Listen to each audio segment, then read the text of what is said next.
BRS रुकने assembly के तारिक रामाराव ने सवाल उठाया कि उगादी त्यौहार आ रहे हैं और जा रहे हैं, लेकिन अवाम की जिंदगियों में रोशनी क्यों नहीं आ रही। उन्होंने कहा कि मौजूदा हुकूमत तबाही की हुकूमत चला रही है। उन्होंने कांग्रेस हुकूमत पर तंज करते हुए कहा कि टालना, गिराना, बिगाड़ना यही कांग्रेस हुकूमत का तर्ज हुकूमत है। गवर्नर के खिताब पर इजहार तशक्कुर की करारदाद बहस के दौरान केटीआर ने कहा कि क्या यही इंदिरा गांधी का इंदिरा राज है। केटीआर ने सवाल किया कि 6 गारंटी स्कीमों के लिए 1.25 करोड़ रुपये दरख्वास्तें प्रजा पालना के तहत जमा कराई गई थी, इनका क्या हुआ। उन्होंने कहा कि गारंटी कार्ड अब बकाया कार्ड बनकर अवाम का मजाक उड़ा रहे हैं।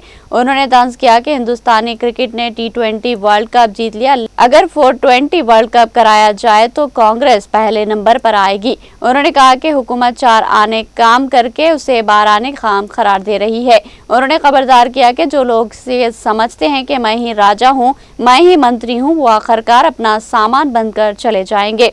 उन्होंने सवाल किया कि फलाही स्कीमों से मुतालिक पहले दस्तखत शुदा फाइल कहां गई। उन्होंने लापता फाइल की जांच के लिए SIT के क़याम का मुतालबा किया।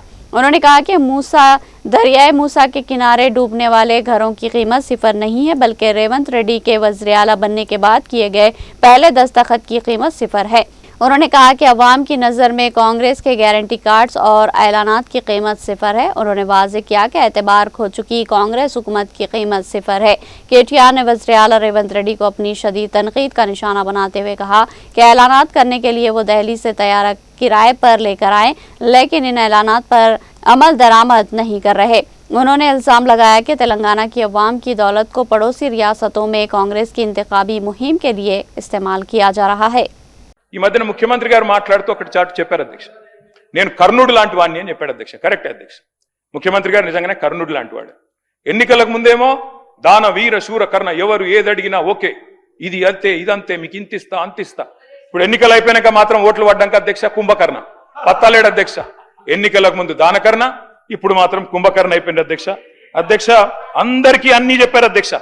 నిజంగా చెప్తా ఉన్న అధ్యక్ష, భారతదేశ ఎన్నికల చరిత్రలో కాదు అధ్యక్ష, ప్రపంచ ఎలక్షన్ హిస్టరీలోనే ఇంత పెద్ద మోసం అధ్యక్ష. 420 హామీలు ఇచ్చి మోసం చేసిన మేనిఫెస్టో ఎక్కడా లేదు అనేది వాస్తవం అధ్యక్ష. అధ్యక్ష ఒక మేనిఫెస్టో కాదు అధ్యక్ష, డిక్లరేషన్లు, వరంగల్ డిక్లరేషన్లు, కామారెడ్డి డిక్లరేషన్లు, చేవెళ్ల డిక్లరేషన్లు, ఢిల్లీ నుంచి విమానాలు వేసుకొని వచ్చి ప్రమాణాలు చేసిపోయింది అధ్యక్ష. గల్లీ గల్లీలో గ్యారంటీ కార్డులు పంచిన ఢిల్లీ బ్యాచ్ పత్తలేదు అధ్యక్ష. అధిష్టాన అగ్రనేతల దర్శన భాగ్యం కోసం ఇవాళ పదే ఢిల్లీ యాత్రలు జరుగుతూ ఉన్నాయి అధ్యక్ష. సమావేశాలు, సమీక్షలు, ఆఖరి కేబినెట్ మీటింగ్లు కూడా ఢిల్లీలో జరుగుతున్నాయి అధ్యక్ష. నిన్ననేమో హామీల వరద, ఇప్పుడు మేము గట్టిగా మాట్లాడితే మా మీద బూతుల బురద.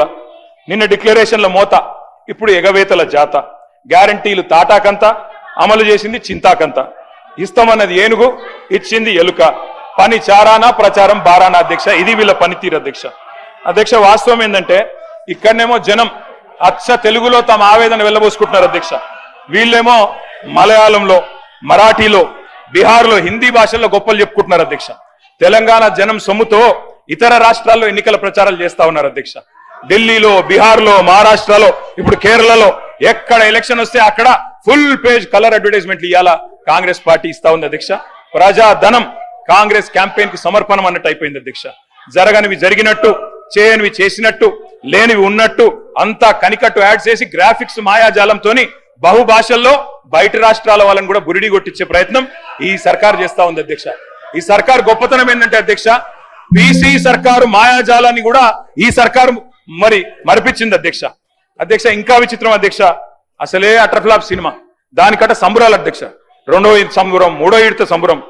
అటర్ఫ్లాప్ సినిమాకి 100వ దినోత్సవం చేస్తారా అధ్యక్ష ఎవరన్నా?